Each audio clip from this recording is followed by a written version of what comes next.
Hey guys, another video for our nature and environment in Japan playlist, and maybe also a healthcare in Japan playlist. Middle of summer in Japan. The temperature today here is about 37 degrees and the humidity is about 75%, so it's fairly intense. It's been reported in the media this week that so far this summer 57 people have died and 18,000 people have been hospitalized as a result of the heat. So it's tragic. Some of you will recognize this story because we've talked about it before in previous summers, and to a certain extent, because Japan has extreme temperatures, we have the extreme heat in summer and the extreme cold in winter. Obviously, any country that has extremes like that is going to have some people who are already frail or weak pass away as a result. It's sort of hard to avoid that. Any country that has extreme temperatures is going to have a problem with that. With protecting everybody from the climate is difficult, of course, and weaker people or frail people obviously are more likely, more susceptible. So it's very sad. But even sadder and more tragically perhaps is that a lot of it appears to be avoidable, and we've talked about this in previous years. You know, the way it gets reported every year as if it's a surprise, you know. These extreme temperatures are causing all sorts of problems, and it gets sort of reported like everybody's surprised, and the way people talk about it as if they're surprised. And this is exactly what we said a few years ago when we made a video about the same topic. You know, everybody acts surprised every year, you know, and some of it is just tragically avoidable. I mean, one of them is they put the kids out playing sport in the middle of the day for sports events and sports carnivals and soccer and all sorts of, you know, outside sports, and do it in the middle of the day, you know, instead of early in the morning or late in the afternoon or just a different season altogether. They get them out in the middle of the day, you know, and we see parents sitting in car parks sitting in their cars with the engine running and the air conditioners on, watching the kids playing their sport. And it's like, well, you know, by doing that, the parents are sort of acknowledging how hot it is, how extreme it is. They're hiding from it in the car with the aircon on, and they've got the kids out in the sun doing their sport, you know. And every year, we haven't seen it yet, but no doubt we will. Every year you get a whole group go down where they have some sort of sports event on, and everybody keeps trying hard, and then people start falling. And we see it every year where they have to get a fleet of ambulances to come and take kids off to the hospital with heat exhaustion and heat stroke and all sorts of problems, you know. And just totally unnecessary, you know. It's only sport or sort of activities like that could easily be left to another time of year where it's a bit cooler, or, you know, it just seems ridiculous. The other one that we see is, for some strange reason, elementary school kids are expected to wear hats. Sometimes it's a useless cap that only covers the front, but often it's a decent yellow hat that goes all the way around, and the elementary school kids are expected to wear hats, and that's a good thing. But for some strange reason, usually junior high school students and high school students aren't expected to wear hats. So what we see is the junior high school and high school kids walking around the place just with the sun like this beating down on them, and occasionally the girls will have an umbrella to try and keep the sun off themselves, but generally most of the kids don't, and that's unnecessary too. And of course, here we are in the middle of the summer holidays, and as spoken about on a previous video, you know, the kids are all coming and going from their school club activities, and that usually means that they go there in the morning and come home around lunchtime, or go there around lunchtime and come home in the afternoon, which has them out walking around and riding their bikes around in the middle of the day. So it's a little frustrating. It is a little frustrating, you know, that they report on these numbers, on these statistics about how many people have died and how many people have been taken to hospital, as if it's a big surprise. But not only is it sort of predictable, but it's also, a lot of it is avoidable, you know, by just, it's not that important, is it? During the summer holidays, it's not that important to be out doing sport in the middle of the day. You know, it's not that important, is it? Interestingly too, 2020 Olympics next year is going to be about this time.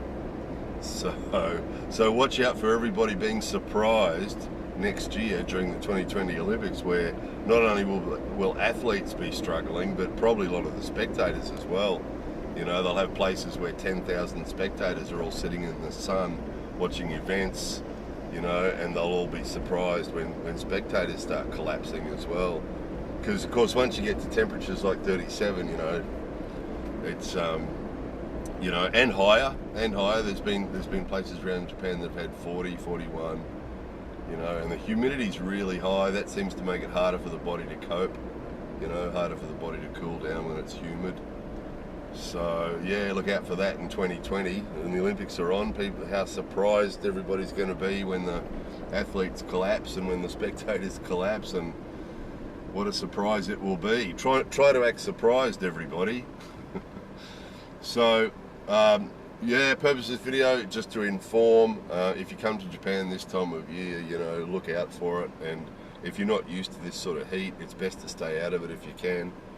Stay places that are cool, avoid the middle of the day, being out in the middle of the day, you know, all the stuff that's sort of fundamental when you go anywhere that's really hot. You know, don't be in the sun in the middle of the day if you can avoid it.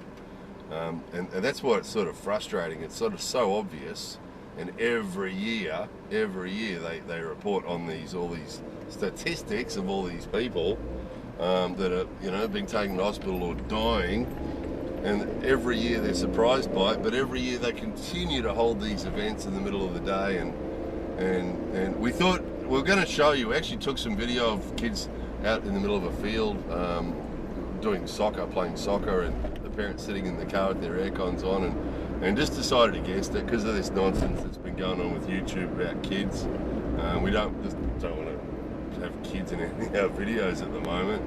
So, you know, it's a story, sort of, the kids are the ones we always worry about, because when you see adults doing something stupid, you know, if they're the only person that's going to get the consequences, then, you know, it's really up to them what they do, isn't it? But it's always frustrating when you see adults making stupid decisions that risk the safety of children, isn't it? You know, whether that be driving around looking at their smartphones, or whether it be leaving their kids standing on the front seat of the car without a seatbelt, or whether it be sending them off to school on a 37-degree day. You know, off you go. And the colour, that's the other thing we wanted to show you, but we can't. The colour of some of these kids, they get really, really dark brown because they're out in the sun, and particularly these junior high school and high school kids that don't wear hats. You know, and they're out in the sun every day, walking to and from school and doing their activities at school, and just getting fried. And they, Japanese people tell you that they've got yellow skin and all this sort of stuff, and they really don't. They're sort of a light brown, and a lot of them. And then when they get out in the sun and get lots and lots of sun, they go really dark chocolate brown. So they're sort of lucky they don't burn too much. They don't get red and burn too much, but there is a growing high rate of skin cancer in Japan. So, you know, and just more than that, it's just the overall health. It's just, you know, frying your brain in the sun is really dangerous.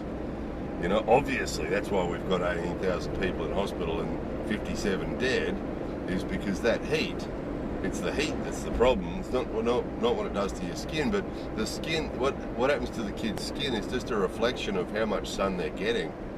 You know, how much time they're spending out in the sun. They go this really dark brown, you know, and their whole face, you know, everything goes dark brown.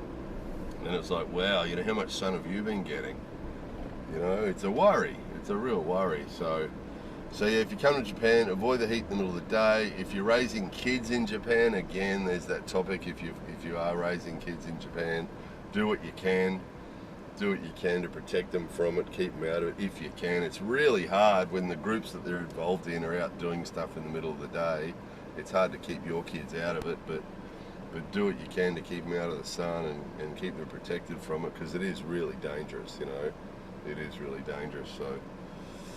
So yeah, when you see those statistics, guys, about what the heat's doing to people in Japan, it's not news. They always write it up like it's news. Oh, this year's heat, this year's extreme heat, this year's heat wave, and they always write it up like it's this year's something special, you know, something different this year. It's not. It's not. It happens every year, you know, which is sort of why it's sort of frustrating. You might detect a note of frustration, and that's why it's so predictable. You know, and just waiting for that news story that we're going to see any day now of, you know, a big group of kids. And what happens at these events is one kid will go down with the heat exhaustion, and they don't say, oh, geez, well, maybe we should call the event off. Let's gambaro, and the kids are all going, oh, I'm hot. Yeah, gambare. Bring some water, get back out in the sun, go off you go. And then another kid goes down, and then lots of them go down, and then it's on the news, and they'll show a fleet of ambulances all lined up in a row, and all these kids getting treated and taken off to hospital.